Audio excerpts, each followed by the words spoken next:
लड़की के होला। शराब से खराब नशा लड़की के होला। ई बात हम नहीं जानत बानी।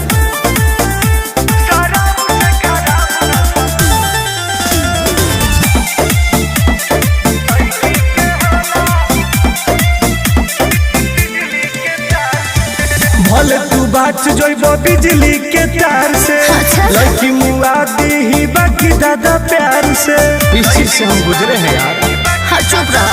कहाँ दूर जला चाहला